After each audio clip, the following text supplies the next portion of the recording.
new Snow Bunny that got the booty implants, right? Okay. Mm-hmm. Now she's making payments on these. You know what I'm saying? She had enough to put the down payment on. Down payment down. She drove the booty meats off the lot, right? So That's not how that works. so she drove them off the lot. Yes, it is. Podcast America is with your boy. So she drove them off the lot. The thing is, it's like once you don't, cause Corona got everybody in the house. Mm-hmm. You know what I'm saying? And Corona got everybody in the house. So now you can't pay for your booty meats now. Mm-hmm. So now you got to get the booty repo. So now it's like, so now, but they all postponing your all your bills when that what bills? Like your lights, your lights. They're postponing them? I didn't know that. Who did that? When they do that? You real? You being for real? Yeah, I've been for real. Man, I'm keeping my money in my pocket. You ain't gotta say nothing else. I'm gonna be claiming Corona till 2024. hey, big deal. You ain't paid nothing on the light, but hey, I got about $30. But yeah, that coronavirus. That was 10 years ago. Hey, look right. I'm still affected by it. The effects is real. I I'm can't. scarred for my life, but now you got somebody out there trying to repool the booty meats. You know what I'm saying? Got somebody out there. You can get the same Africans that Juice Smoulier. Juice Smoulier. Get the same African that Juice Smoulier. and now they out because the Africans be really good at like repoing body parts because they got the blow dogs. That stuff like a mug. You know what I mean? Next thing you come out the crib. Stacy, what happened? I think I got bit by boom. Wake up, hand me a sheet of paper, James.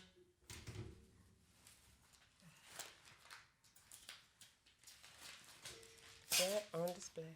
So you see now, Stacy goes from this, right, to this. Yep. Because them Juice Smoulier Nigerians, man, then hit it with the tranquilizer doc.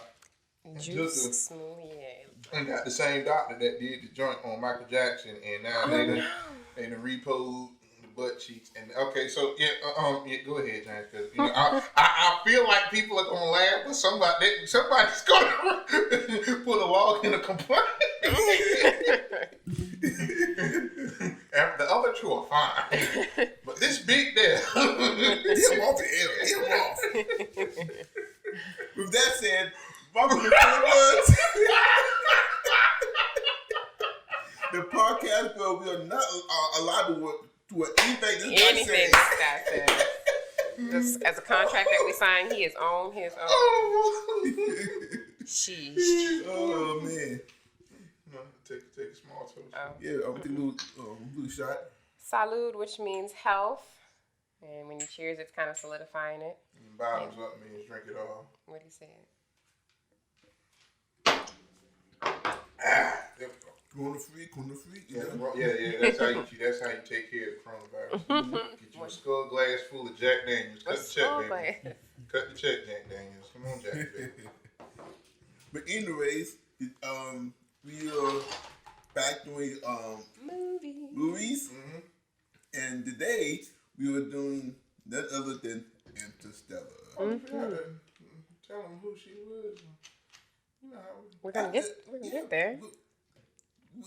We getting there. Okay, my bad. Okay, we getting there. Y'all see the hostility I got to deal with? You just come booming in, so you just don't notice what's going on.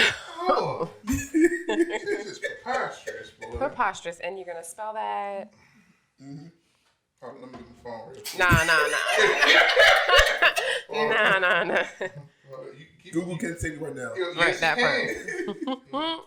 But anyways, as always, I'm your host, James, and join with me today, as usual, on this Sunday.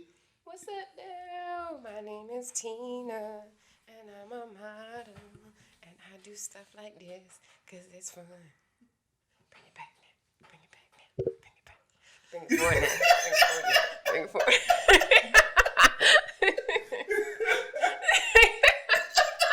I'm only saying one on this podcast. And that's saying a whole lot. We are doomed. We the only sane one. Huh? Huh? I said what I said. But like, okay, so this is James. That's Tina. Y'all know who it is. It's your boy, Big Dev Comedy, aka Big Dev from the group home, aka the short bus hero, aka the 757 favorite play cousin, aka the AKA Shake Dr. Dance. Bill. Oh, aka Pastor Bill, obviously. Shout out to the short bus heroes here, baby. Amen. Short bus hero. Short Bus show. Them nuts. Oh, and since they trying to question my spelling, preposterous. For the record, you Googling it don't have nothing to do with you. POSTEROUS. Thank you. No, I can read. Contrary to reason or common sense, utterly absurd or ridiculous. Utterly absurd. Everything that Devin is. Major facts. So, you see, The long pause is like my feelings are sincerely hurt. they are. They you not. They And we not. all know that Devin had no feelings. Well, I've been had feelings. Since They when? had. Boy, you see, my feelings was hurt ever since, people, it's a hard struggle come from group home. Yep. You know, Of Norfolk. yeah, you realize you're from the same city, right? Huh? You get hungry here. Okay, yeah, but you see, you Here we go. you from a different part of the group home, you know what I'm saying? I can't. You from that side, you know what I'm saying? Wait, what's that side? That side. What's that side? Over there. Over there? Oh, I can't You- stand And him. you from across the street, so what? Huh? And you from across the street. Okay, so I'm over here and you over there. What's the difference? You see, I was in the special class. They had him in the basement. You know what I mean? Anyway, so today we be talking about the movie Interstellar, Interstellar. directed by my favorite director, Christopher Nolan, Christopher Nolan. who also wrote the script with his brother Jonathan. Yeah. That's cool. Yeah, because it said it at the end of the movie. That's And dope. for those who know, Jonathan is the one who doing Westworld, the series on HBO. Oh, okay. I've heard good things about Westworld. I've seen the girl from Apollo. He coughed. He got the coronavirus. All right, go ahead. You got 3 coughs and then you're out. I get that Devin virus right now. Such a time as You this. see, if you got what I got, you immune to all things. And what is it that you got? Huh? What is it that you got? Well, we call it the N. You call it the N antibiotic. You know? that urban youth virus. Urban youth? Yeah, the urban eclectic virus. You know what I mean? It's positive virus. Urban youth, aka the N-word. All right. So Interstellar. Yeah, so a little background on the movie. Kip Thorne, I think that's his name, of Caltech. He is You just can't read. Okay. he's a theoretical. He's a theory.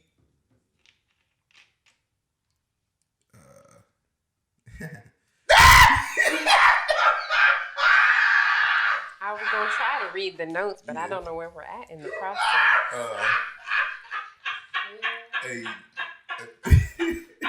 Dev is done for.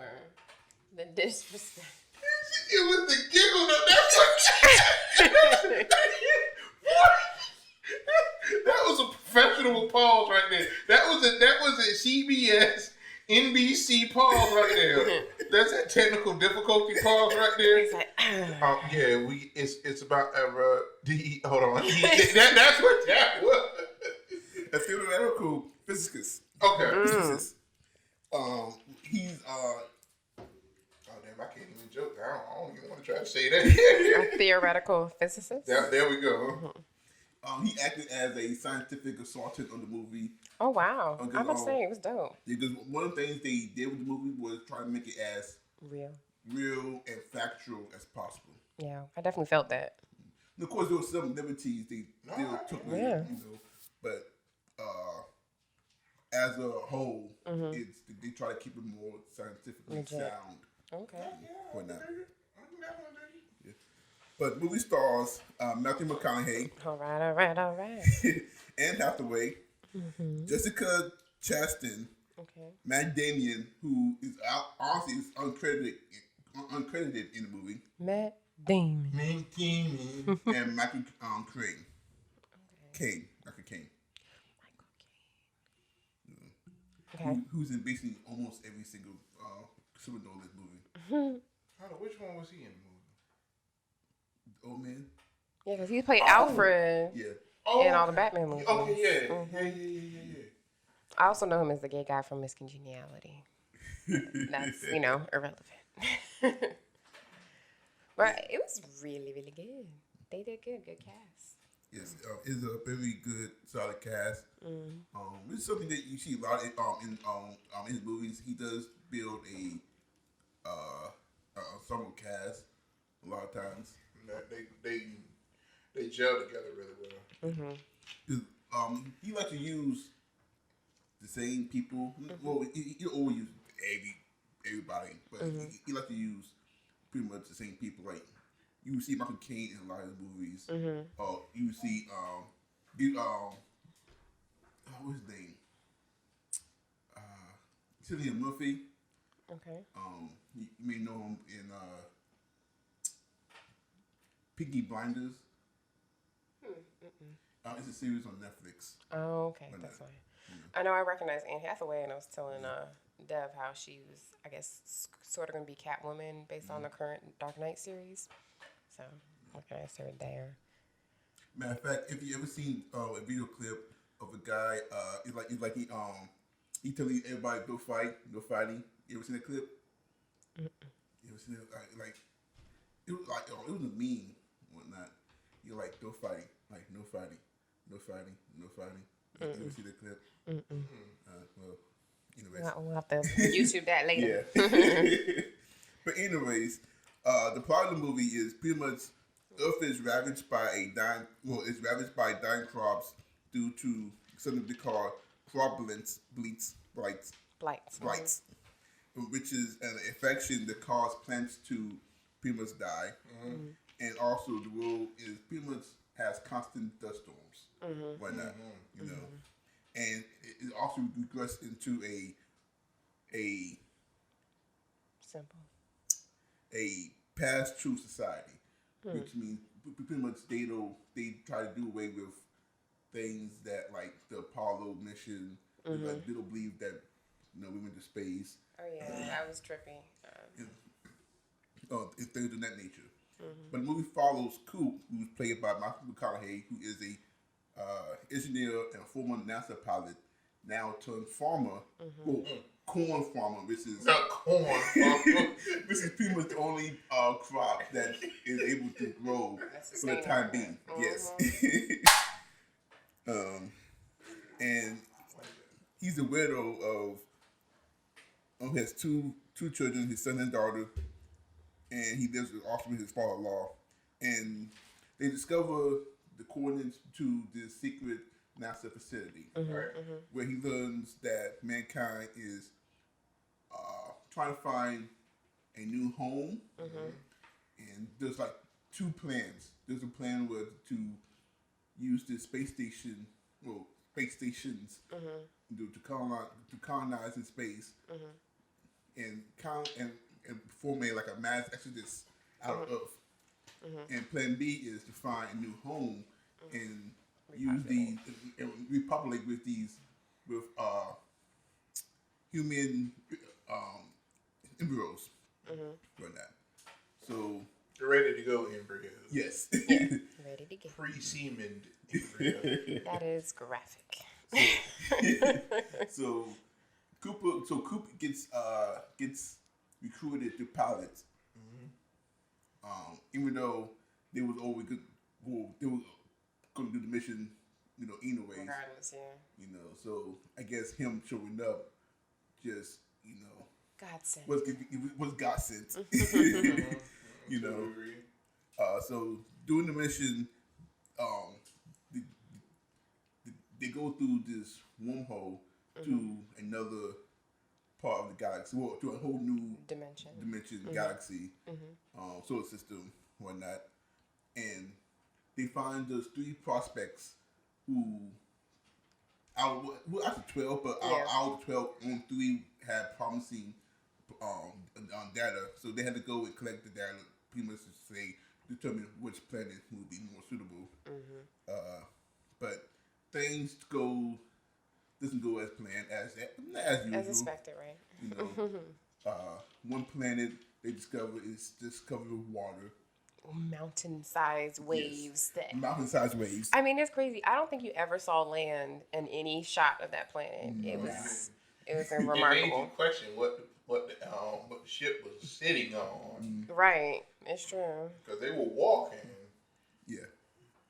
It was just a shallow part of the sea, but now when you perspective-wise, when you see all that wave, it's like, it's not shallow because it's shallow. It's shallow because that tide is pulled so high. Which is, I mean, terrifyingly high waves. Then, one thing about this particular planet, being since it was so close to the wormhole, time worked like differently down there. It was a major thing. Like pretty much an hour on the planet equals 7 hours on Earth. Yeah. No, wasn't it an hour with 7 years? Yeah, that's what he just said. Yeah. Oh, I thought he said an hour on the planet was 7 hours. No, he said an hour on the planet, 7 years on Earth. Oh, yeah. Gotcha. Which is wild. But they ended up spending close to 3 hours down there. Just over, because he was gone for 23 years when it was all said and done. Yes. You know, so... Yeah, kids grown. Yes. Yeah. Like his kids grows like before his eyes, you know. But it's then when they decide, okay, being since we were actually gone much longer than we expected, we don't have enough fuel to go to The other 2 planets. The other 2 planets. And get make it home. Yeah. And make it back home. So they go and choose man's planet, who's looked at being as the top notch astronaut. So this is Dr. Man, one of the pioneer astronauts. Yes. But they discovered that they literally discovered that man was a big fat liar. Yeah. And he fabricated his story because he didn't want to die. And so he kind of chose a coward's way. And he tries to steal the ship for himself. But due to not having the locking codes, he ends up killing himself. Right. And so pretty much this leads into a last ditch effort to trying to get to the last planet, and Coop ends up sacrificing himself in order to get the thrust. Dr. Brand, who played by Anne Hathaway, to the third planet, and he ends up in this Tesseract, which is pretty much is. It's like an overlap, right? Or dimensions. Yeah, like it's dimensions of time and space And gravity. And they say they built it, but never say who they are. Yeah, I'll never say who they was, but Coop kind of explained it's not a day. It's us. And we just built it in the future because the way it's described, time exists all together. You know, so it allows him to not to see his past, but his daughter's past, in which goes back in the beginning of the movie how she was seeing. Well, she thought a ghost was trying to talk to her by knocking books down and creating this message. Yeah, creating messages for her and whatnot. But it actually kind of found out it actually was him the whole time doing so, which leads him giving her the formula to pretty much save mankind. You know, so in the movie, mankind is saved. They're living on different colonies in space, and his daughter is older than him. Yeah, and he's actually 100 and. I think they said 20. Was it 24 or 30? Something like that. Yeah. 24. Yeah. But that's how pretty much how the movie ends. So, what are your thoughts on the movie? Beautiful movie. I mean, like I said, going in, I couldn't remember if I'd seen the movie or I wanted to see the movie. I had seen it, but what an amazing story. You got this dad. He's in pursuit of doing what's best for their earth as well as his daughter, and they didn't leave on the best of terms. His daughter felt like he was abandoning her, and that kind of drives him. It's like, I've got to be right. So a lot of decisions that are made, it's either for her protection or to kind of secure a promise that he made to her. And I find that beautiful, like through all the stuff that they go through. I mean, he literally goes through time and space, you know what I'm saying, to achieve this goal, which is just like, I can't leave my kids to die. Like, the only option can't just be farm and wait till, the state of the world kind of takes you out. There's got to be an alternative, and I'm proud to be a part of it, even if that means I got to be away from her. The original plan was, maybe a decade or so, and it ended up superseding that in a major way, with him only aging a matter of years. And the sad thing about all that is they later discovered that Michael Caine's character knew that the mission was going to be a failure anyways. Yeah. And that it was no intentions of Having a mass exodus of mankind in space, and the plan B was his plan A to use the embryos to populate another planet. Yeah, that was definitely one of those like plot twists that you didn't see coming. They're working on this big theory to make this all possible, to translate everybody and all the time he knew that it was unreal for him. It was unrealistic to try to think that we could save these people in that way, but at this point, just to start from scratch, with our best, and that would be it, which is sad. I mean, as I discussed with Dev, I was like, a lot of the time they just couldn't account for, like, with the closer you got to this wormhole, the less your perception of time and gravity and just how stuff works in general changes. Like you said, the first planet, which is closest, an hour of Earth time actually translates to 7 years, or an hour on that planet translates to 7 years. So imagine a mission that, in this case, ended up taking a little bit more than 2 or 3 hours. It's decades of time that's going on. It's like, so, and that's just attempt 1. And we're making 3, and 3 is just a residual of the 12 that were sent out. Like, it's just lessening your chances, and just like, this is uncharted territory in all the sense of the word. We have no idea how this is going to work. This is what we want it to do, and we've got our contingency plan, but really contingency was the only plan. Until something pretty remarkable, which the story just touches on, is like, we get to a point in our future as beings to not feel restrained by time and space and gravity and all these things. But to pinpoint a key point, it requires a connection.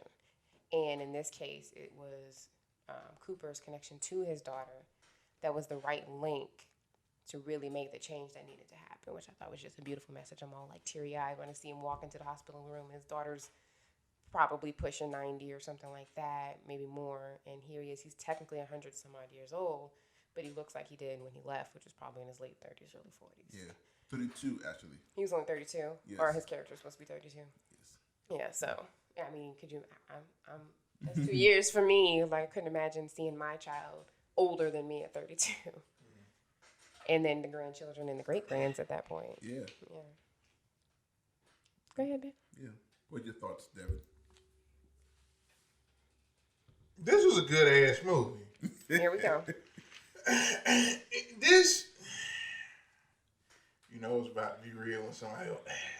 So this was a beautifully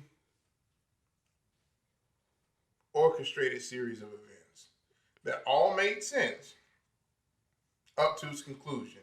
Even the plot twist made sense, because we done seen some movies where it's like the plot twist, you'd be like, where did that come from? But my synopsis. So, man, engineer, a corn farmer. Let's just pause right there for a second. The only crop that you can grow is corn. So we eating corn flakes, corn chips, cream corn. Yep. Corn fritters. Cornbread. Yep. Just corn.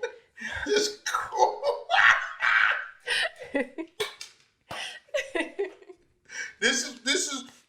real reason why they need the urgency to find something new, to find new planet. Because it's just corn. Just corn. No chicken. No potatoes. No macaroni and just corn. And it's just like, they were going to make corn milk. You know, the only thing good I could have seen out of it was corn liquor. That's the good old moonshine, baby. That's shout out to moonshine and the moonshiners out there. Yeah. You know, bootleggers out I'm there. sure the moonshiners are full Oh, they're right in full now. swing. I know a couple of them. Y'all keep hustling. But so you got this man, the engineer, who I like how that story showed that, and especially as a father, a girl daddy. Shout out to Kobe Bryant, R.I.P. Kobe Bryant. But it shows that just because you're a parent, your dreams don't die. What drives you don't die. I feel like that was a very beautiful point in the movie. Very beautiful point, because he had his children, he believed in his children, and at this time, this time period that we are living in humanity via this movie, is the dreamer is non-existent. They're trying to kill the dreamer because you need food, which makes sense on one hand, but this father, Coop, was like, no, my kids are more than that. They're more than farmers. They're more than, dusty ass kids, literally. Literally. The series of events lead him to discover, him and his daughter to discover this facility that launched him into space. And he has to make a decision. And there again, the father part is what speaks out to me most, because even though this followed along with his dreams of wanting to be a pilot and wanting something more, it still kept to the notion that it's like, if there is a chance for my children to have a better life, I gotta roll that dice. I got to. You know what I mean? It's like it just is what it is. So, what was the old man's name? That was Dr. Brand. Brand. Dr. Brand. Dr. Brand, we'll just call him Mr. Okie-doke. Okay, so we'll call him Dr. Okie-doke. We'll give him respect, and we'll put some respect on his name. So Dr. Okie-doke. So Dr. Okie-doke in the movie, he was a pimp. I can't put it no other way. He was a pimp. Coop came there and he spit that game. He's like, hey, I got this ship. You want to fly. What do you want to do, Coop? You tell me. You holler at me. You know what I mean? You take your time. You think about it. They knew he was going to get in that ship. And they take off on this expedition. They take off on this journey. And visually, I loved how they illustrated it. It was beautiful. You know, the wormhole, the sphere of the wormhole. And I like how they explained everything in the movie. They explained how long it would take to get to Saturn. You know, they explained all the theories of what was going on.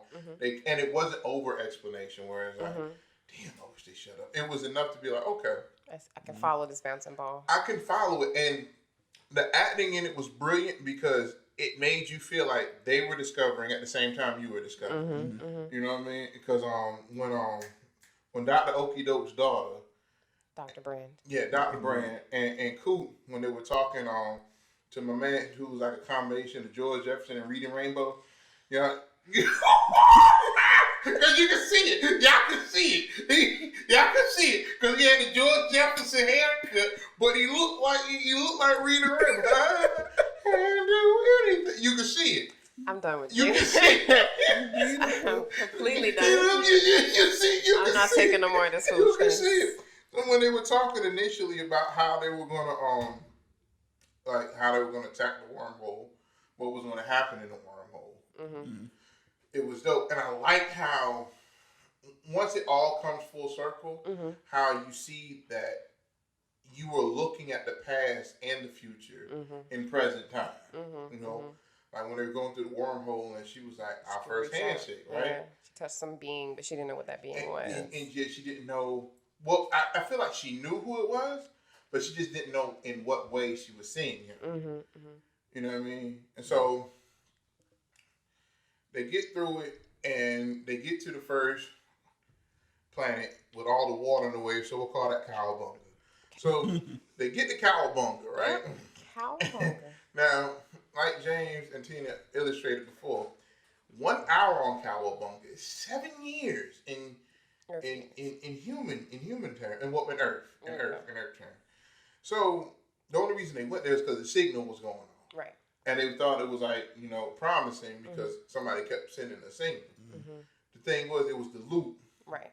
Because the time and space, quantum physics aspect of it kept replaying it. Because they had discovered that, well, in all time, she actually just landed. Yeah, she had just landed. Yeah, she just landed. Yeah, because they had initially sent out the 12 pioneers 10 years prior to where we are. Fast. So you think an hour and some change of being on the planet, that's 10 years. So she had only been there a few minutes, but her signal continued to pong for those years, or so it seemed. But really, it was just the initial, well, I'm here, but that's it. Yeah. So if y'all don't understand what that's like, so just think of watching reruns of The Price is Right. When you've never seen any other episodes and you think it's the first time and somebody is like, hey, no. Come on down. Yeah, so then my man, he lost his life being a typical white boy in a movie. Yeah. When they trying to run back to the ship, he gonna stand there and just look at the wave and well, two white folk moments in the on Cowabunga. My man just standing at the wave, just looking like, gosh, that's a big wave. Yeah. Then Homegirl like, I got to get this information. It's part of them. It's what we came here for. It's like you came here to live. That part. That's ultimately what the mission was about. So you down one white boy. Shout out to the fact that black people didn't die first in this movie. So When? then you get to the second planet. So we'll call this planet Bald-Faced Lie. That's what we'll call this planet. Call it Bald-Faced Lie because that's exactly what it was. That part. Because Matt Damon, and it ain't too many movies. Now, when I saw him, Tina had to tell me it was Matt Damon. I saw Jason Bourne. Right. And so I'm sitting, okay, Jason Bourne, this is going to work well because Jason Bourne whoops ass and survives. Right. That's all I've ever seen Jason Bourne do. Jason Bourne can flat out run for 7 miles straight. You know what I'm saying? I seen him kill a man with a pen. You remember you that? see what, yeah, you see what I'm saying? Kill a man with an ink pen. So if anybody in this movie can find a way for humanity to survive, Jason Bourne can. That was my thought going into this. Yes, but that's Dr. Man, not Jason Bourne. So Jason Bourne in this movie, he sells him a dream. He's like a used car salesman, a very bad used car salesman, and it's fitting to use that analogy because we're in income tax time. So is what it is. So he tells him, yeah, we can have life. There's a surface down here. Mind you, the planet is like hella cold. They can't even take their helmets it's off. so cold. The clouds were frozen. Yeah, that's right. He hit the cloud and it He chipped. hit a cloud That's and right. it chipped. Yeah, it was cold. It was dumb cold. The land was gray. Yes. Yeah, and I'm talking about, it looked like ashy African kneecaps. That's what it looked like. That's what the ground looked like. He's not lying, but I'm not treachery, lying. I can't. I'm not lying. Deep bruised, rigid, and just gray. I can't. Just rough and gray.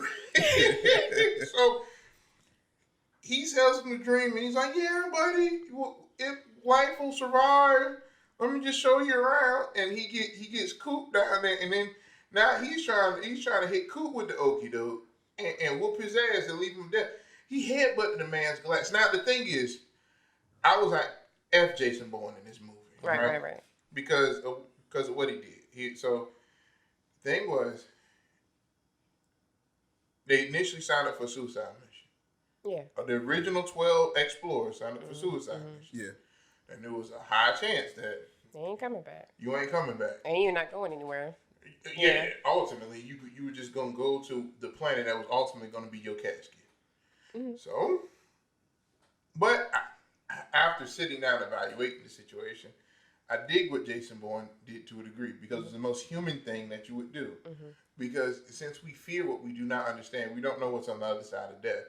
Human instinct's gonna kick in, and that's to survive. So you can't be mad at the guy because initially that's why everybody's there in the first place, to look for and fight for a chance for survival. You dig what I'm saying? So he was like, "Man, I ain't trying to die like this," and he hit the button to say, "Hey, everything is all good." You know what I mean? So come pick me up. So he knew he'd get a ride back. Then he said George Jefferson reading Rainbow up for the okie doke. Yep. He blows up. And now Jason Bourne, Matt Damon is racing towards the ship to get back. So they put the artificial intelligent robots. They made the movie. Yeah, they're quite entertaining. So we got Chase and Tars. It's Chase and Tars. Yeah. And Tars was the main. Yeah, Tars was hilarious. Because Tars was the one who set the protocol that said you can't latch on to the to the ship, which initially set Jason Bourne up for the okie doke, and he blew himself to hell. Yeah. So they warned him though. They told him, do not. Don't try to unlatch. They tried to tell him, and I was like, so because boy, if I was Coop and I got my hands on Jason Bourne, I don't care how many Secret Service skills you had, you was gonna catch the ass whooping. Like I was gonna dig deep down in the souls of my ancestors and find a way to kick your ass. That part. All the way till we got back to Earth or wherever we was gonna land. I would have just been whooping your ass, and God forbid if we would have hit a time loop. Because you would have just been all eternity in infinite ass. That's the only thing you would have known. That's the only thing you would have known. Set me up, try to leave me for dead. You know what I mean? So, Coop is the man. Yeah. Because Coop, he was a different level of brilliant, and that brilliant and survival instinct came because then when Matt Damon blew up his spaceship and sent the big space station that they were attached to into this gyro spin. My man Coop figured out, he was like, hey, how fast is it spinning? Match the spin. We gonna connect to this joke. Brass balls. That was the definition that needed to be used right then and there. My man had testicles of brass. He matched that spin, lined that joke up, and Chase was the one who called. No, Tars was on the ship. Chase blew up, yeah. Yeah, Chase blew up. So, okay, so Tars connected that joke up, boom, and they good. So then they devised up the plan, and they let Homegirl go to the planet where her boo jank was at. Right. Dr. Edmonds. Yeah, Edmonds. So, and then that's when my man went through the quantum time space and figured everything. And a beautiful thing to sacrifice, because there again, the father's love for his children. I'm gonna go through this black hole because that was the other equation. Yeah. So the other point of the mission was to get, there was just this anomaly, this perfect anomaly that was like a pinhole, as they described it, in the dimension, which is what they needed. Again, this is uncharted territory, so it's like, how do we, in this warped shape of things and what we can't really see once we're in our space thing, how do we get this really pinhole opportunity where everything overlaps just enough so you can kind of streamline through the dimensions? And in that moment, they had to make that decision on how they're going to collect that data to get it back to Earth, because they did not have the gas to get there. And he made that sacrifice to be that data collector, knowing that there was no end point for him. Yeah, it was no end point. There was no guarantee of survival. But it's like, if it meant that your kids and your kids' kids live, let's take this chance. And that's where he gets to go into the infinite space realm, where he got to see the different time periods of this one room. Which was dope. And that's how and you find out that everything starts making sense. That's how they figured out the coordinates to the secret station.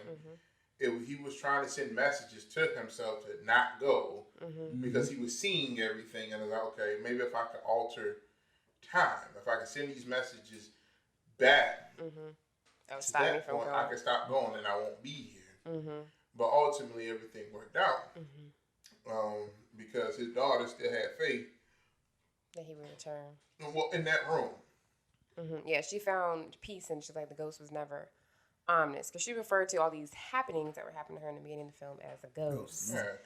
Yeah. And she said if the answer is in that room, because that's where she got everything. And thank God she went back there, because if she wouldn't have, then there would have been no perfect moment in time until the day they died. Which wasn't too far away. Wasn't too far away. Shout out to the brother for snapping. The brother.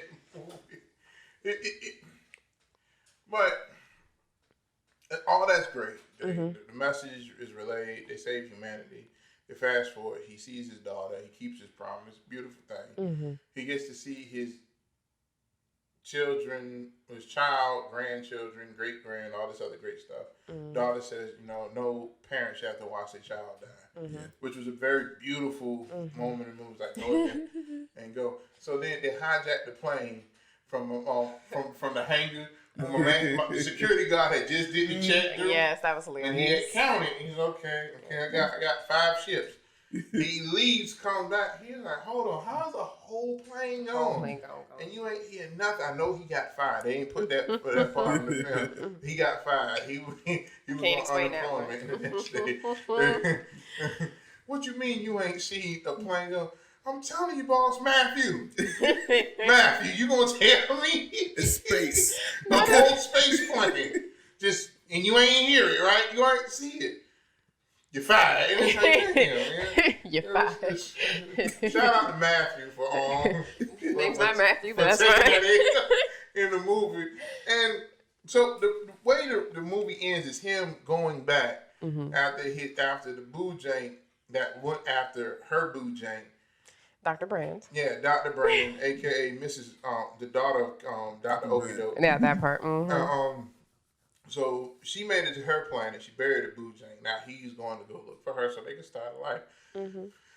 That was the only part that I was upset about in the movie because I wanted to see them reunite and everything because it's such a good film. But I guess that's storytelling at its best. I got to leave something to the imagination. Yeah. Leave you wanting more. Leave you wanting more. But it's like I don't want a whole movie. Maybe I don't want a whole movie about the rise of the civilization of whoever's.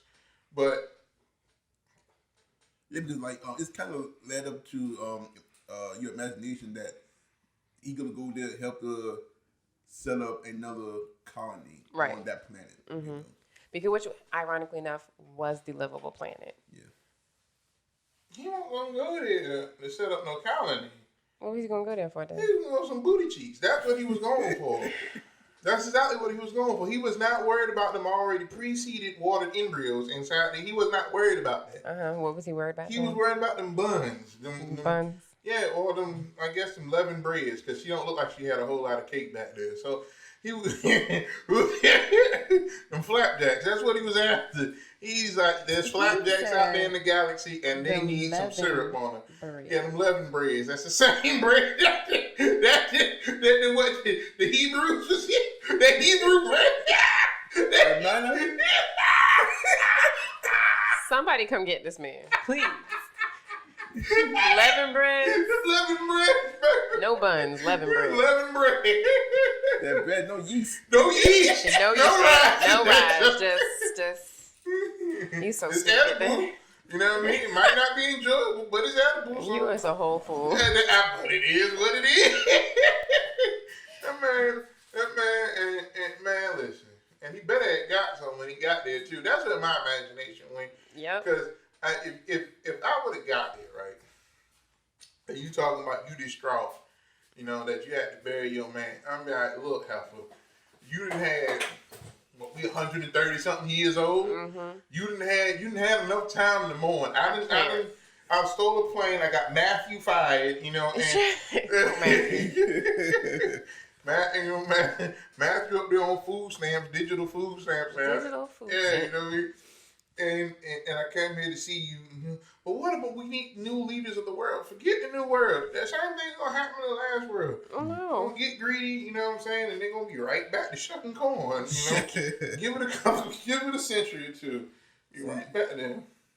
Like I really love how Nolan set up and build this world. Totally. Like, from how the world itself is kind of dying and how society has regressed, into rejecting like technology and more simple life. In a way, it kind of made it wrong to have dreams, because like they're now testing students. Oh, well, you should be instead of going to college, you could be a farmer, and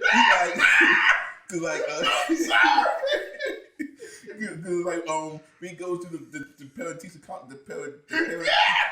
conference. I would tell him, yeah, your son is bright, but not bright enough to go to college. Right. You know, Straight like that. like, but instead he could be a farmer because we need farmers. You Right. know, He's like, we don't need engineers, we need farmers. That's heavy. That's heavy. you know. Yeah, you go there to the parent-teacher conference.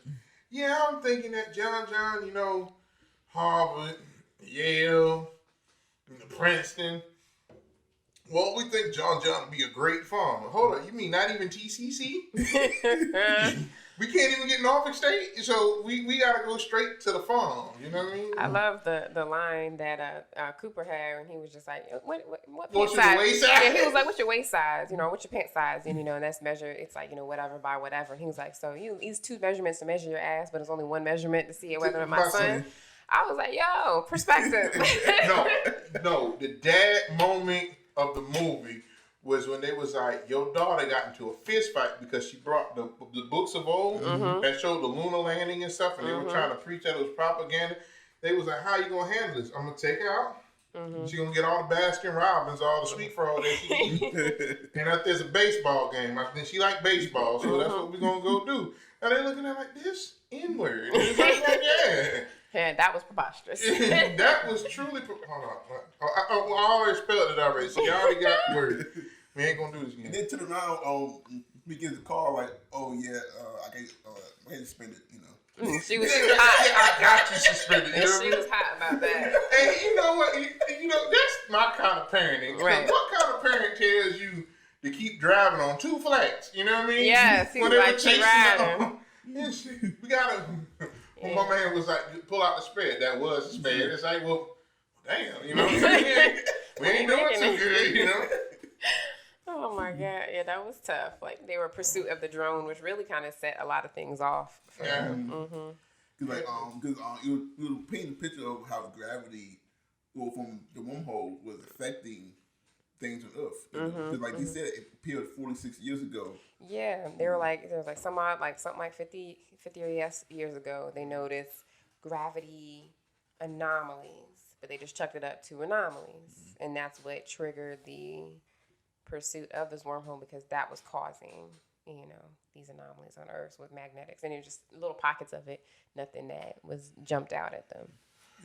That movie, like when you said the part about like they try to keep it like as like, we'll just say like anatomically correct as far as like the facts go, it makes you wonder, right? Right. Because it's like, so there are things that's black holes Yeah, are that's real, a real thing. wormholes are real. Right. So they were like, wormholes aren't by accident. So that was one thing. Again, they have like a slightly elusive character, if you will, in the film that they call the they. It's like, we don't know who put it there, but this is not just something that happened. Someone put it there, the initial wormhole by Saturn. And like you said, Matthew McConaughey's character, Coop, he was like, we did it just in the future. We figured out how to do it. And then the effects just had to line up just right. But yeah, I mean, this stuff's real. It made sense that they referred to a scientist, because I was telling Dev, I was like, I really feel every moment of this. Like, I really felt like we were seeing what it's like to travel in space. I really felt like we were seeing what it's like to make these decisions. The cryo thing, because, you know, sleep and the cryo technology is real. It's been real for probably the last, couple of decades. And all of these measures to kind of prolong life, to take on these long journeys. I mean, a journey to Saturn was what, 20? How long was the journey to Saturn? No, they said 2 years. It was 2 years. Right. But then, like, when you go into these other places where time is, undeterminable, they go into a cryo sleep to kind of keep themselves on track. And it's a trippy. Keep themselves fresh. They're not sandwiches. I mean, it's kind of like the same. I can't. Like, y'all buy bread at the grocery store. Here we go. And then you put it in the freezer. So it's like, even though the date might say, March 23rd, it's been in the freezer. So it's like, you could take it out on the 23rd and probably still get 7 days out of it. So that's what it's like, It's like just prolonging the effect. You know what? I need to get rich. So I can cryogenic sleep myself. Because they're going to need this brand of foolishness in the future. They sure are. They are, you know what I mean? Are you sure? I'm positive. And the thing is, it's going to be like, they're going to be playing these old tapes. I'm like, man, that Big Dev was a funny dude. And I'm just going to emerge out there cryogenic. You just emerge.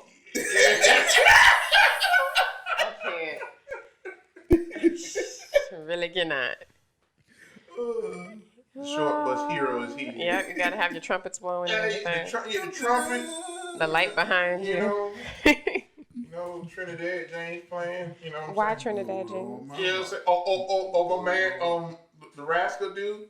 I've been hurt and left up to many years ago. So Rascal Flatts is the band that sings the original song. But they call the song Rascal. Do they really? Hey. I can't. So found a plug. Found a plug. I'm telling you, man, had that playing, they'd be like, oh my God, we know this guy. I know him. I know him.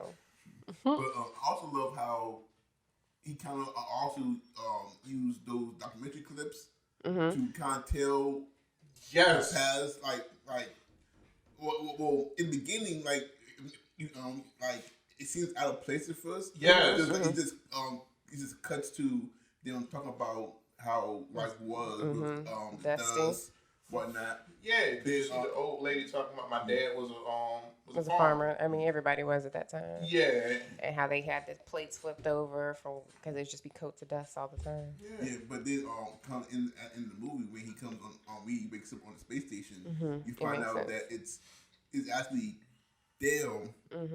Well, in the context of the movie, it's them, explaining to the new generations Where it came from. Life on Earth. Which also I found out that those clips was actually from a documentary called The Dust Bowl. Oh, yeah. Which actually happened. Yes. Which is about the Great Depression. Yeah. And whatnot. So. I do remember that. I remember reading Movie stuff kinda like that. scared. That movie, what? It scared This you? movie kind of scary. Yeah, it has it's your untraditional scary in the way that it makes you think like, yo, this is possible. Because if you switch certain elements of the movie, We're in it. you're talking about now, because like the ability to rewrite history that's been written, they're doing that now. They're trying to take slavery and stuff out the history books. They're trying to take it all out. They're trying to and make it look like stuff never happened. That's not so bad.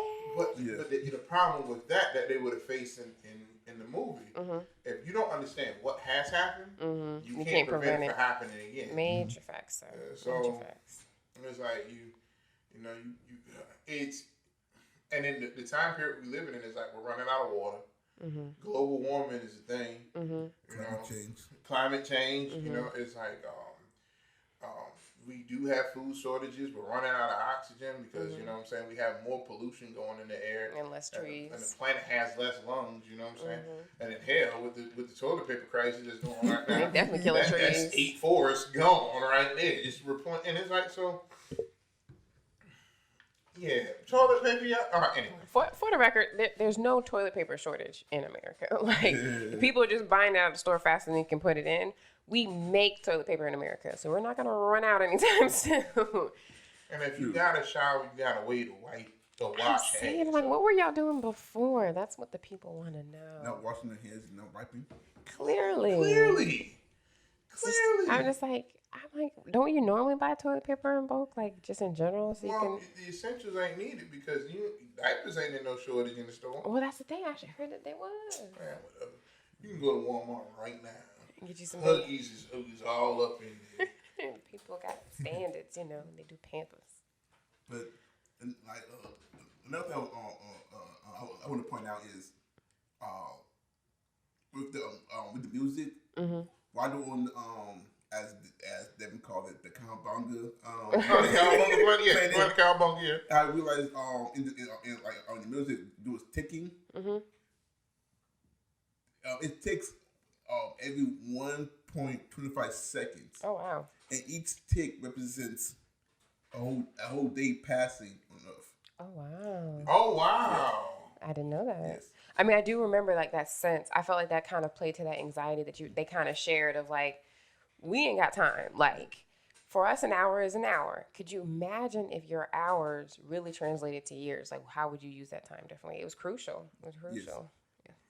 Yeah. I know if I was on George Jefferson reading Rainbow, I felt for him. I'd have been throwing some serious hands since they would have came back on that plane. Why?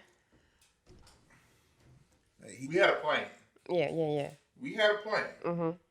Once you seen, okay, so let's say it was you. So let's say you sitting there and now your fro is starting to recede, right? Okay.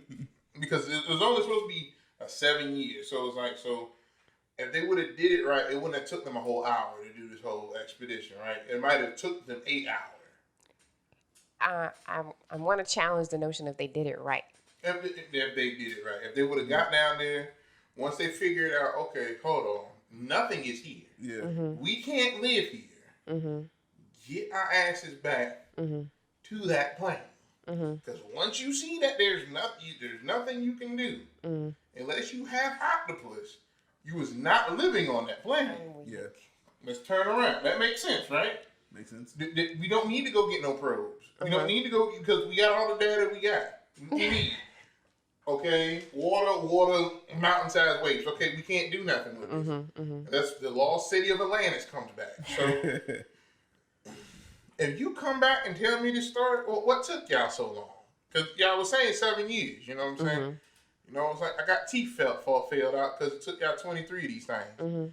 Well, homegirl over here wanting to run and get a probe, and we got doused by a Kafillion-foot wave. Kafillion? Like, hold on. Did y'all need the probe? Well, we needed the information. Information for what? To tell us what had happened. You couldn't tell? She died. It's water. In the story. Praise God. And that would have been ball. I wouldn't even have to land that plane to understand what the hell is happening. But they actually couldn't see that. What you mean? Once you got through the atmosphere, out of a drug that like how you circle around a block, and you see whose car is all here, who all there. And once I would have circled around that block, like damn, hold up, that's the spot where you don't see no tents, you know, because you don't see nothing that shows signs of life. That joke was, Devin, what you doing? We didn't see all that we need to see. Devin, turn around, turn your mama around. Oh, there you go. Turn your mama. Save some time. But like one of the scenes that I like that really got me the most is the last scene. We leaving the first time. Well, we leave for the last time. And like he's trying to make things right with his daughter, but she refuses to talk to him. Oh yeah, man, that hurt. And like he driving away. And also she runs out, but it's too late. And he's driving, and he all in tears. Yeah, man. Hurt. That was great acting because they really could have passed for like father-daughter. His chemistry with her, like when she got herself settled up, and like he was on it with the blankets, little subtleties like that. A father's love. He's like he's in tune with his child. His daughter's important because even the relation in the movie, you can see he valued his relationship with his daughter just a little bit more than his son. Not to like quantify anything, but he was just like. When he agreed to the mission, he was like, I know my son will be all right. So stupid. The son already had a plan, and he understood his role. His daughter was still riding that fine line of, she was very intelligent, so she has a good perception of things. Yeah. But she's still a child. She's still, I don't want you to go. I don't care if you're saving the world. I want you here with me. That was what's most important to her. She wasn't in that position to really separate, like, how important it was for him to leave, and was trying to do everything she could to fight it. And that's tough. I'm not a dad, obviously, but I can imagine the relationship that a father has with his daughter. There are these fine lines of treating her like your sweet buttercup angel, and also her being like her best self. And he had to make that choice. Like, for you to make it to my age and beyond, I have to make this choice, even though it hurts me that I won't be here to see you get to that point. Yeah, because that really told the story. The videos. Yeah. And how they spent all that time, and when they came back, it's like you went from the 2-year time pass. It's like your son is a father. It's a father. Yeah. Like you have grandchildren. Yeah, and for you, it's been a couple years. Yeah. No, for him, like it was minutes. Hours. Literally. No, because he did the cryo sleep, so at least 2 years.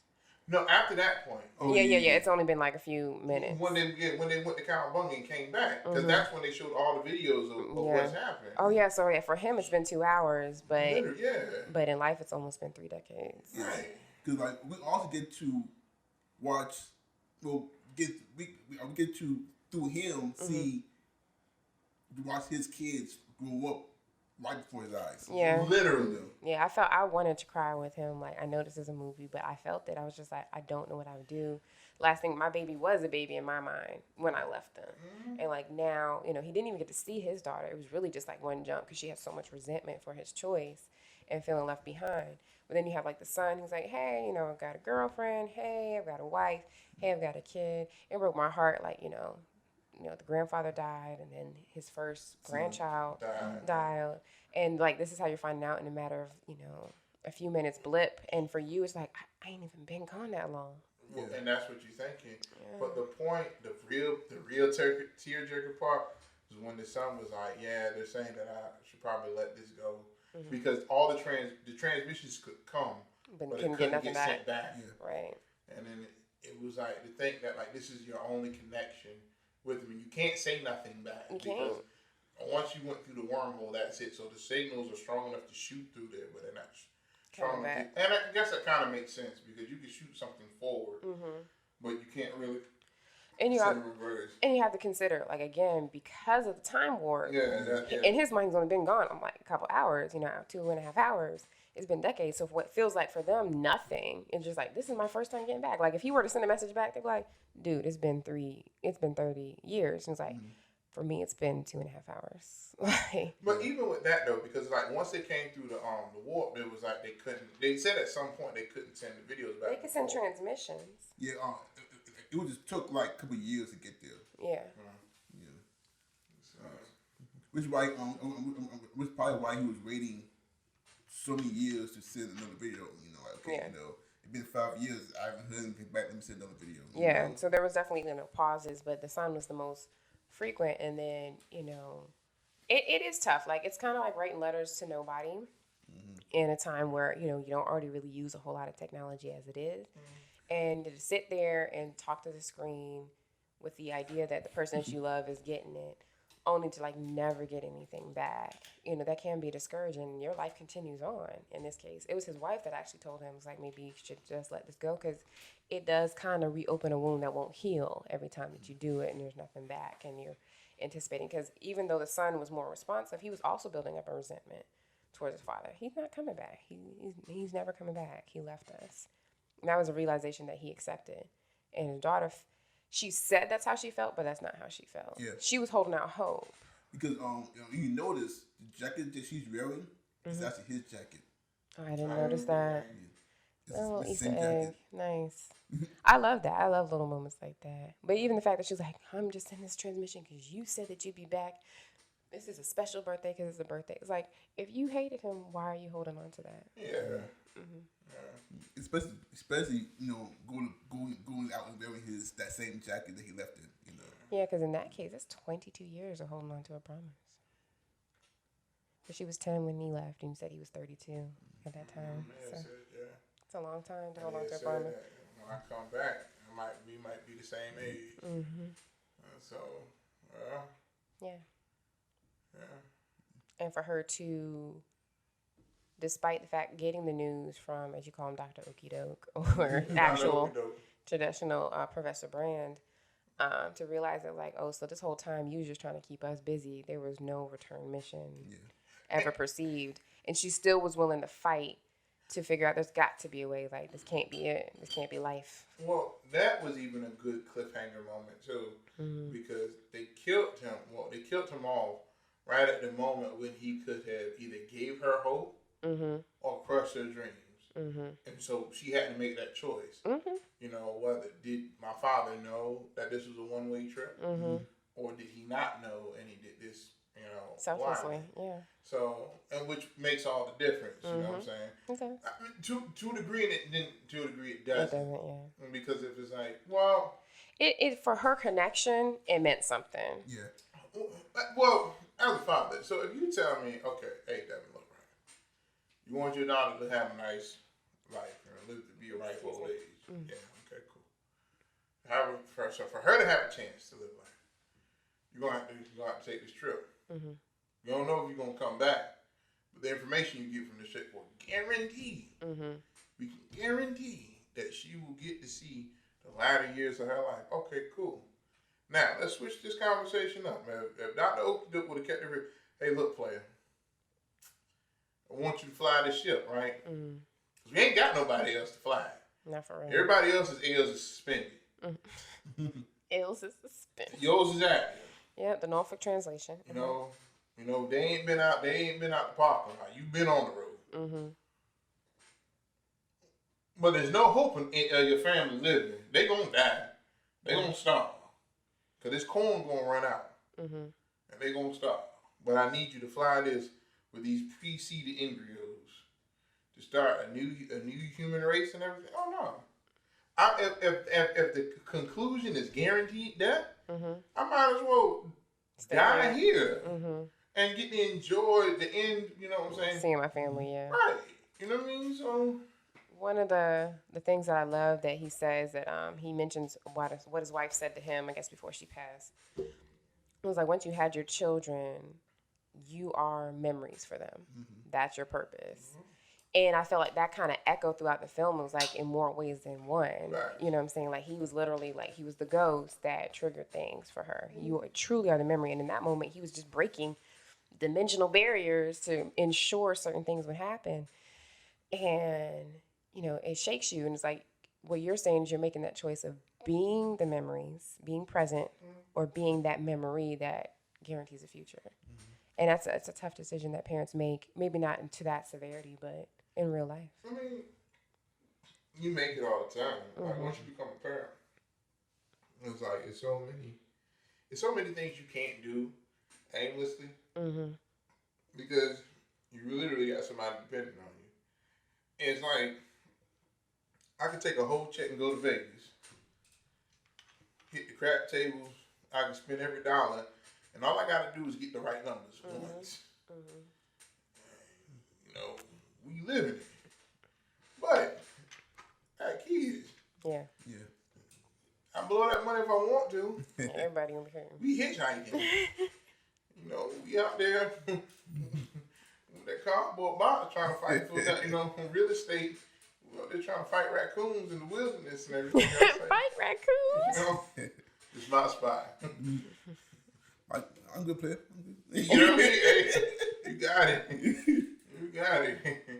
I don't even like bushes anyway. So, Right. Go ahead and sit over here.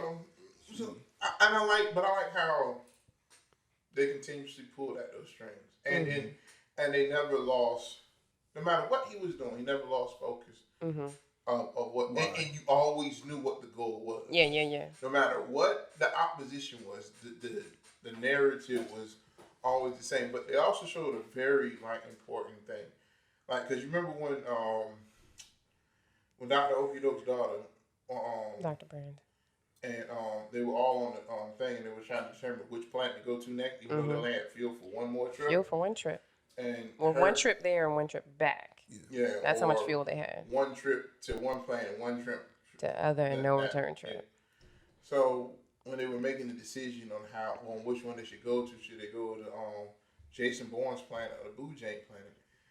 And he was like, he told Reading Rainbow that y'all can see it too. That's why y'all laughing. I'm so through with you. But they told Reading Rainbow, they was like, hey, look, I just want to let you know, she trying to get some penis. That's the real reason she want to go to this planet. I can't. You know, she got her man thing down there, and she trying to slide in them DMs one more time. And it's like, stupid. And how the resentment she had, not the resentment, because it's like she was a logical person, but even the most sincere logic, when you add the factor of love and feelings, it changes things. It changes everything. Because it's like, what's practical when it comes to the heart, it might be very impractical when it comes to the mind. It's like, you want to go there, but logically speaking, it's better to go to Matt Damon's planet because based off the data, and because it had more perpetually, it was a bigger paper trail going there. So you want us to take a chance on the fact that you just want to get something. You know what I'm saying? And be reunited over the fact that he's been pinging for the longest. And that makes sense.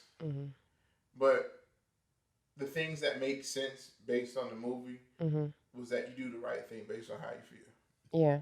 You know, because even Dr. Okidoke, you can't be so mad at him. You dig what I'm saying? because it's like I'm gonna finesse y'all Mm-hmm. so that humankind, the species, will live. That's a tough decision. Mm-hmm. That's a very tough decision, but it's a necessary one. Mm-hmm. You know what I'm saying? And it's like, and this is the best pilot to do it. So this is the best pilot to ensure. And then I feel like the underlying notion that Dr. Brand, Dr. was trying to, I guess, get to was that Coop's character had that it factor. That if we had to start all over again, We got the right one. we got the right one starting all over. You know what I mean? Yeah. He wasn't trying to go on the expedition on the Nah, he wouldn't have made it. It beyond the fact of not making it, it's just like you got to think that it's like New Hope. Yeah. And even when the new stations and stuff popped up, it was about New Hope. Mm-hmm. You know what I'm saying? New beginnings and all this other great stuff. So I was like, I love that because there again, even though Dr. Okudo wasn't the father of, he was Homegirl's father, but he was the father of new humanity and, to a degree. And it's like, and he wanted to make sure that those babies had a chance, you know what I'm saying, to live and stuff, which I thought was pretty dope. Yeah, I mean, he made a lot of tough decisions. He's like, he's got all these people working on this, what's supposed to be the spaceship that takes everybody, and even having Coop's daughter, staying busy with him, studying under him. After they kind of said, it was like, we don't need engineers, we need farmers, and blah, blah, blah. She gets to study under him, and it's only, close to his death time period that she realized, like, wait, there's a huge element that we're totally skipping over in the technology. And it was like, his intention with all the people on Earth, knowing that we ain't going nowhere, stay busy. Because as I shared with Dev after watching the movie, it's like having a purpose keeps you going. Yeah. And what your purpose is different for everybody. Maybe your friends, maybe your career, maybe your spouse, maybe your children. But if you have a purpose, you live, you push a little harder when it comes to life. Even Matt Damon's character mentions that. He was like, they have studies that show that most parents, the last thing they see before they die is their children, and that gives them that last little push to survive. And it's just like her. She's like, oh, I can't wait for my father to reunite. That pushes her to keep going when it comes to technology. These people was like, we're going to guarantee our new home, so they're working on this technology. And it is powerful. It's just like, what will drive you to survive? That I feel like that message is there.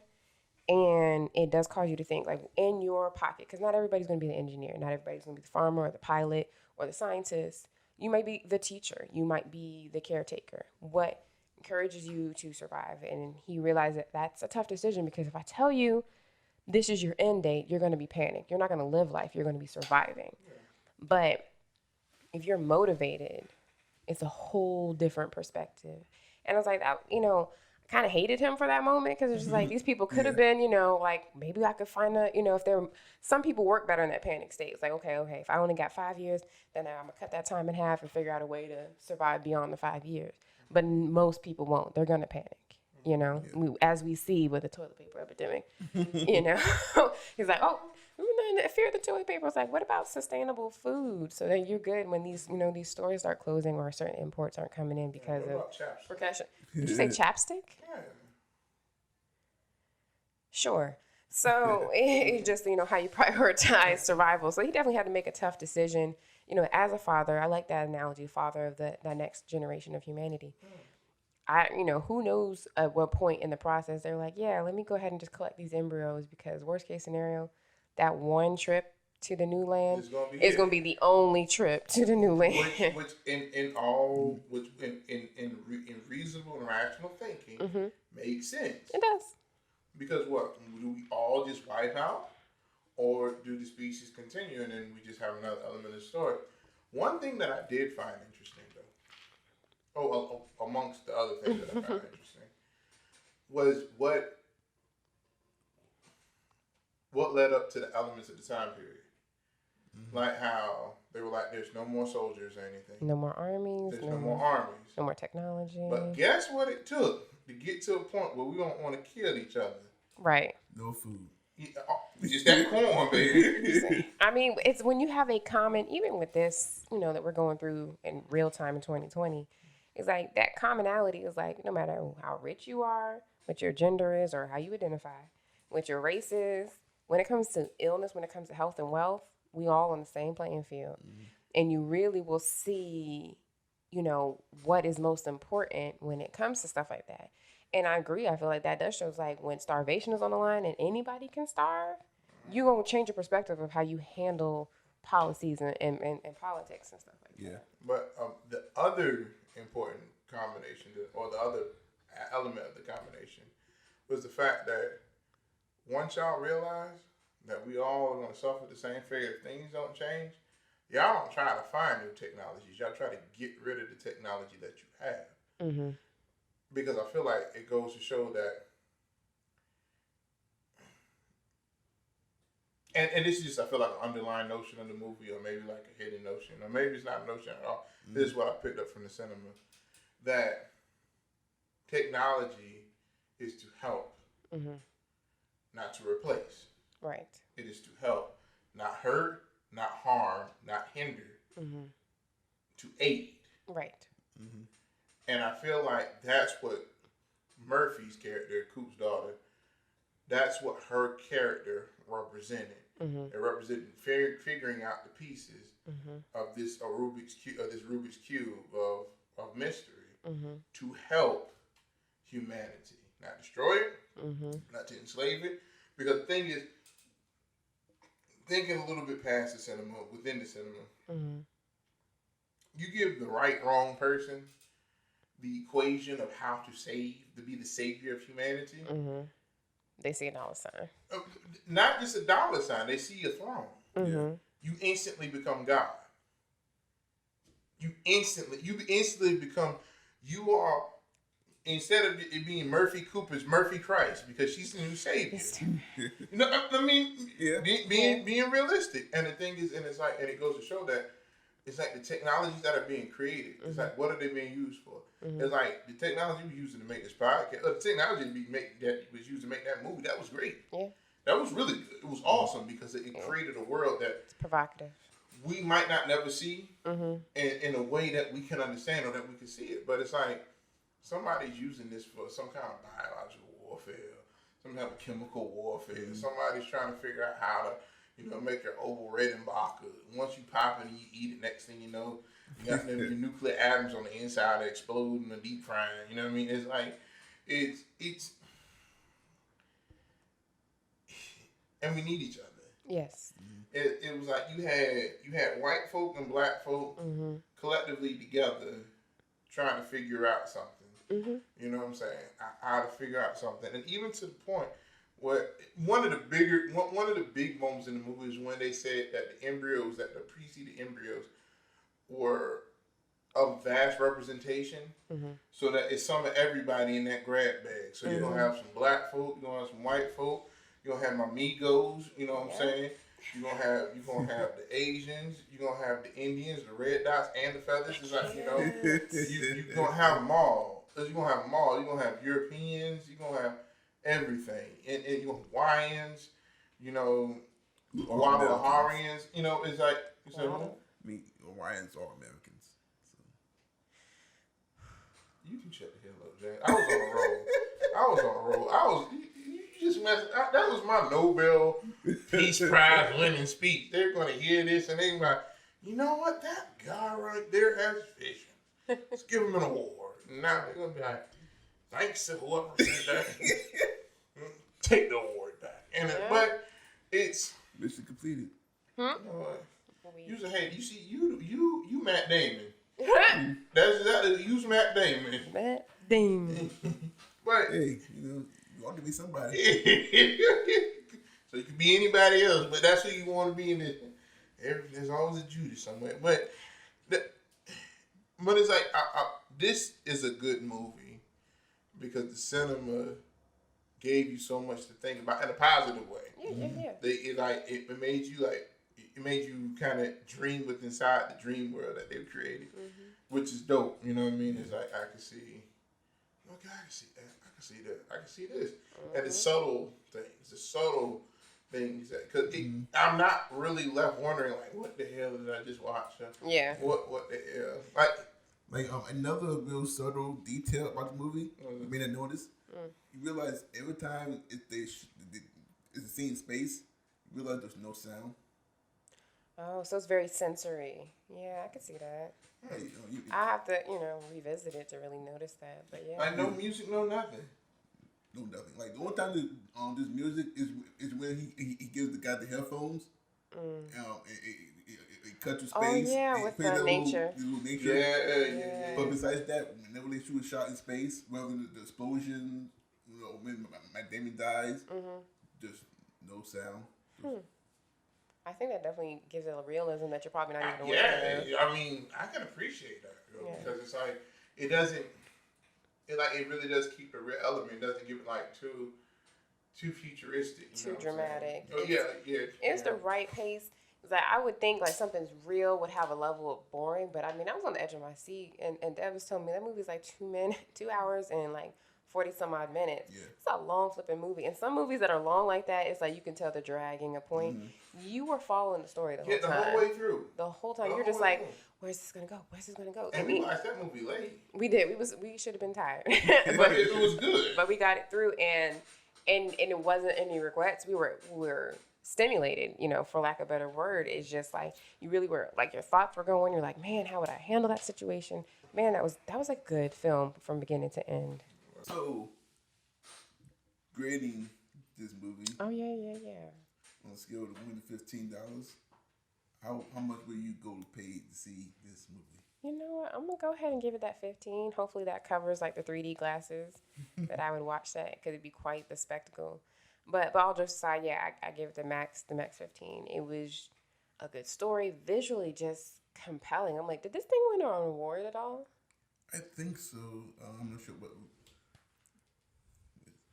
Googling that, but I mean. Oh, so you can Google to see if the movie got an award. But when I just use the assistance of my device to spell preposterous, I get, man, you know what? This is malarkey. Don't be sour. Get your toes off of me. That's fine. What? You'll be here. Hey. Whole lot of he. Your tires are flat. Wow, escalation. Well, make sure you stop on 4 tires. No, I'm not gonna let you get that insurance claim, baby. I'm weak. But yes, I would give it a max because usually I'm like a action or thriller type person. I feel like though this falls in the category of sci-fi, it was definitely thrilling, compelling, beautiful, and provocative. I give it a 2 thumbs up. I give it a 2 thumbs up.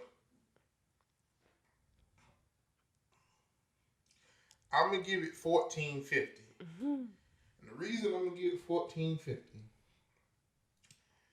I'd have gave it an extra 50 cents if they would have just finished off and let my man after Matthew got fired from missing the plane, whole spaceship. It's like Coop Land and I just that would have sealed the deal.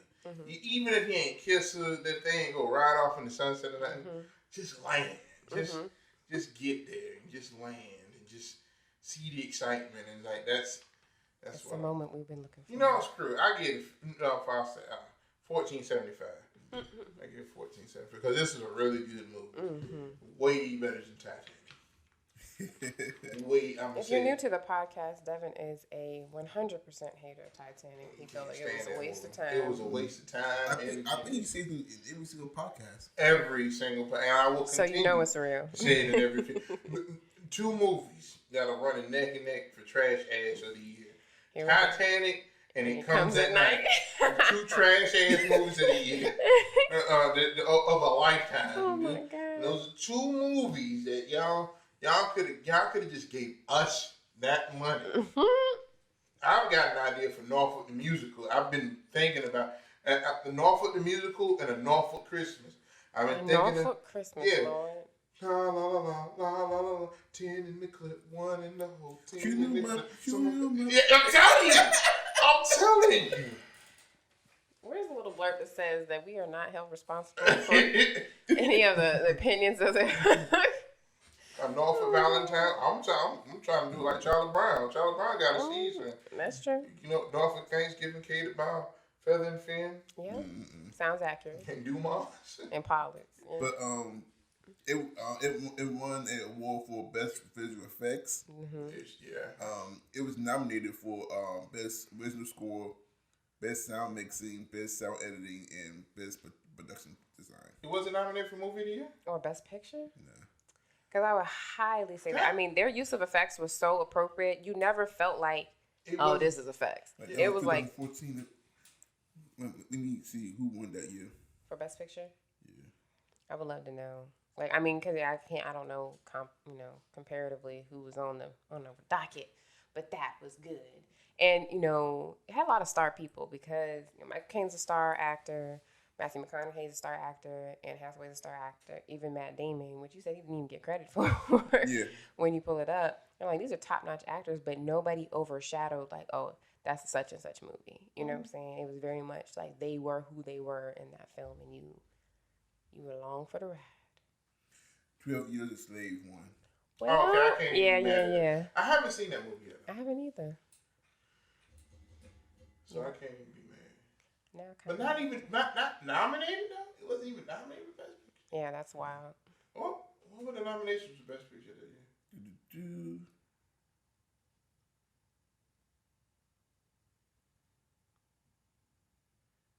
Let's see. Sharknado. You say Sharknado, James. Flip the table. Oh boy. No, I thought we could give me the whole list, but we give me best actor, best like. I didn't Oh, ask, okay. I It didn't ask didn't for give that. you. Yeah. Let's see.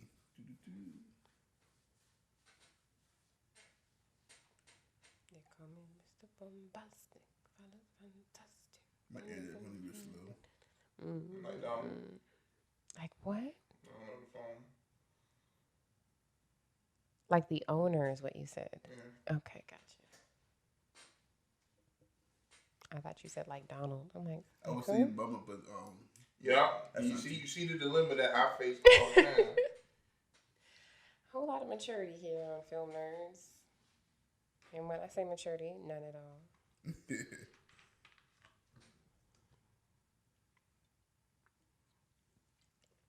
I purposely did not bring my phone on this podcast, so now. Okay. Well, Academy Awards for Best Picture for 2014. Philomena, Nebraska, Captain Phillips. Captain Phillips, the one with the Haitians taking over the show. Yeah, I'm the captain now. The Wolf of Wall Street. Oh, Wall Street. 12 Years a Slave. Her. Gravity. American Hustle. Well, actually, I think you may go to 2015. And Dallas Buyers Club. You said go to 2015. Yeah, because I just. Because it was because it was released in 14. So it would have been nominated in 15. Yeah, that makes sense. Yeah, as you're reading that, I was looking at the best visual score, and yeah, I didn't see Interstellar up there. So yeah. The Academy Awards for Best Picture nominees 2015. Whiplash, American Sniper was good. They gave Birdman a nominee. The Grand Budapest Hotel, The Imitation Game, Selma, The Theory of Everything, and Boyhood. It still wasn't. Yeah, that's wild. Yeah.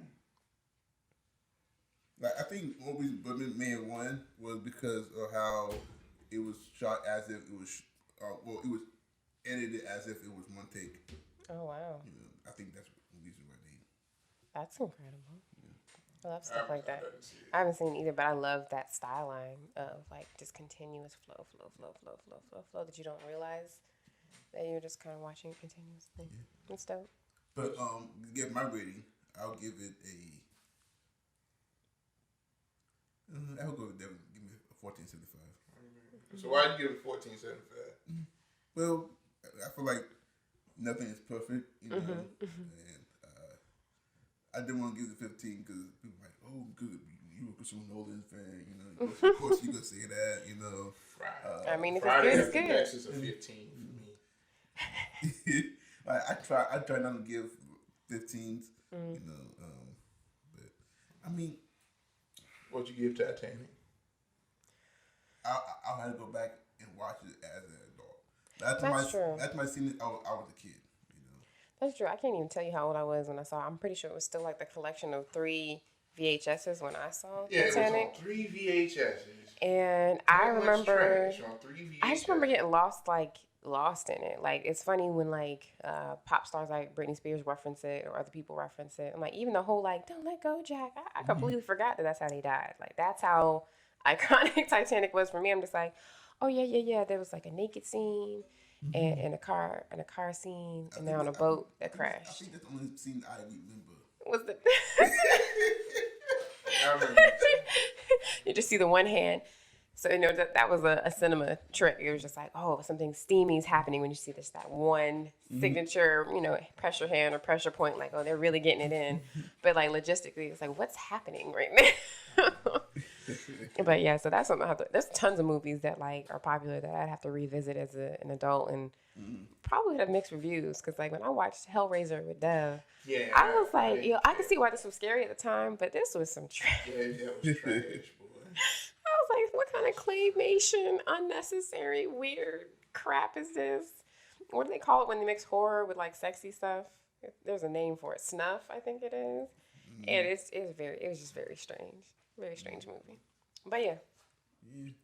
I gave it a perfect score because it was beautiful, and most things that make me cry, they're going to get a higher rating for me. Like, it was definitely emotional, visually stellar, no pun intended. See what he did there. Yeah, like, it looked awesome. Like, it felt awesome. It was real acting. Matthew McConaughey acted his butt off. He really did. He was outside of his typical Playboy character that you see him in. You did not see evidence of that at all. He was totally Cooper. Yeah. Like especially as I mentioned before, to see when he's driving away. He's very He was Does he hurt. got kids? Matthew McConaughey, I'm sure he does. I'm pretty sure he does. I think he has at least a daughter. For real. Celebrities try to keep their real lives on the low. So.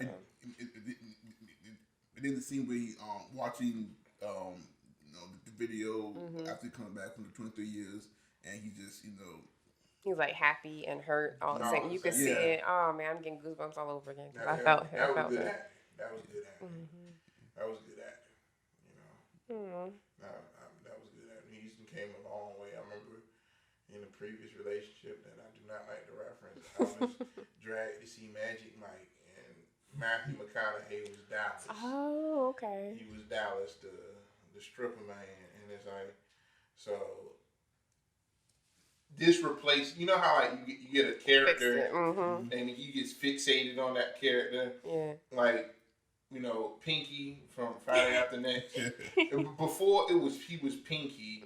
He was the dude from Dead Prez and made the dude suck the pistol. You know what I'm saying? So, but once I seen Pinky, he's Pinky. Forever Pinky in your head. He's forever Pinky. You know what I'm saying? So now Matthew McConaughey is Coop now. You know what I'm saying? And I can live with Coop. Like, I feel like in the beginning, like, he has pretty good movies in the beginning. It was like a stretch where he was just, those rom-com movies, and he became that guy, and ever since Dallas Buyers Club, I haven't seen it, but I heard it's a pretty good movie, even though he plays the guy with AIDS, whatnot. Oh, okay. Ever since then, and in Interstellar, he's been playing more serious roles. That's what's up. Better roles. I feel like everybody goes through that phase. Because I was thinking that you said that rom-com. I know he was in Failure to Launch. And he was in one of my favorite Jennifer Lopez movies, which is The Wedding Planner. He played a doctor that she fell for. That's one of my favorites. I love Jennifer Lopez. But, to see him come from, like, those characters where he's just like, hi, I'm kind of attractive, to Coop. Is powerful. All right. So, yeah. He also does those, what car he does? Not Lexus. Oh, yes. Is it Buick? Is it Buick commercials? No. Cadillac? No, it's not Cadillac. It's a luxury car. Well, it's a Lexus. Is it Lexus? No, I think it is Lexus. Y'all got your phones. Google what car commercials Matthew McConaughey does, because he definitely brings about, a mature swagger to those. Yeah, he does a good job with them. It's not too cheesy. It's just the right amount of like, okay, I kind of want this car now. 'Cause, he also was in the movie this year that I saw that I thought was pretty good. Lincoln. Lincoln. Okay, so yeah, okay. Yeah. That makes sense. But he was in a movie called this year called The Gentleman, The Gentleman. which was pretty good. You should It's worth the watch. be Okay. able to watch. It's a different role that he, it's a Dabbles in. yeah. I love see actor progressions from whatever you kind of knew them for that might be a little bit lighthearted, goofy, to that serious. Like, man, he know what he doing, or she knows what she doing. That's really dope. Mike Epps got me like that in Sparkle. True. What? Because in Sparkle, he played a comedian that was a drug user and a woman beater. Oh wow. Yeah. I don't think I've seen Sparkle. And like it wasn't a comedic role either. It wasn't a comedian, bro. Oh. It wasn't nothing funny about it. Really? He did that? Oh my God. He gave me Lawrence Fishburne, Really? Ike Turner. Really? Yeah. That's a good actor, by the way. Lawrence Fishburne. Yes. Oh, He's a Fish? goat. Yeah. Man, listen. I love and like now his more docile role in what is the show called? CSI. And he plays a doctor that he plays this kind of like, low key, like I came from the life like doctor, and it's like, this is Morpheus. This is still you know what I'm saying? That his range is crazy, but that's just a quick plug for Lawrence Fishburne. Definitely a goat for black actors. Speaking of which, he was actually on he played a cowboy on Pee Wee's Herman. No. No, he Yes. did. What? He was the cowboy. I would YouTube that. Yes. What, a cowboy? Yes, he played the cowboy. Like the show or Yes. the movie? No, in the show. On the show, Really? it was a cowboy. Yeah. Wow. Yeah. Lawrence Fishburne before he was Lawrence Fishburne. I mean, you know what? It was If, on Pee Wee's Playhouse. that's tough. That's one of them things where like, look, I was trying to make some money. Try to get They my said foot they in the needed door. somebody. I can tap into whatever I got to tap into to get this bread and get myself to the next level. Shout out to Sylvester Stallone. Yeah, Major Facts. The Italian stallion. He was serving out salami before. He was serving out ass whoopings in the rain. You know Oh what I my mean? God. So it's, He was riding before Little X. you know what I mean? Oh, the original old town. I know he heard that show. Was like, hey, what they talking about? they was riding this horse long before. It's red. You know what I mean? Oh my God. Was that your Adrian impression of him? I can't. Anyways, but that would do it for today's episode. Gotta do what you gotta do to make it, baby. Make them bread, baby. Hey, you gotta do what you gotta do. Get that paper, Gotta baby. do what you gotta do. Mm-hmm. Don't forget to like this video, Like, yeah. comment, And subscribe. subscribe. share it. Yeah, share it. You know, Yeah, Hey, share. I want to issue something out, right? 'Cause I know shout out to my peoples that be watching the podcast. Yes, Shout I out to appreciate you.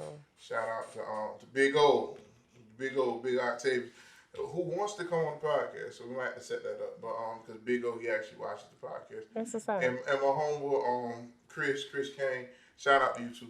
But if you watch the podcast and you suggest a movie, we'll check it out. yeah. Oh yeah, give us a suggestion. Yeah, give us a suggestion. Yeah, I drop it love down, movies. drop it down below. You know, Mhm. let us know.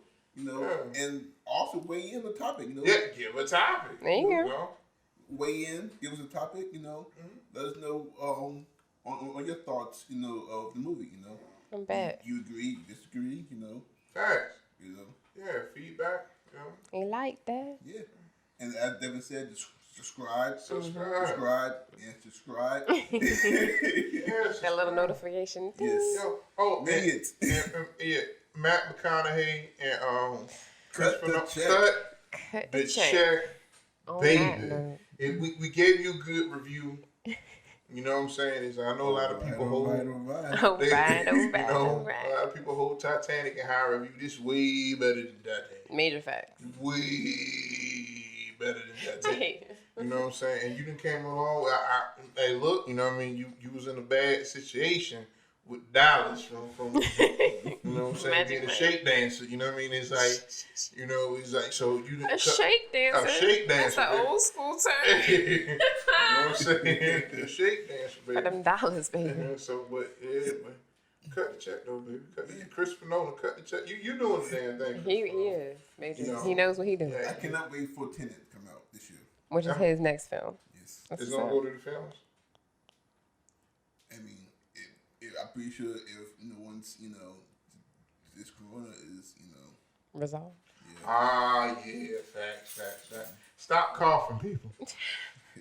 3 coughs and you out. 3 coughs and you out. Because Tenet is also it's gonna be a 3-hour movie. Oh, wowzers.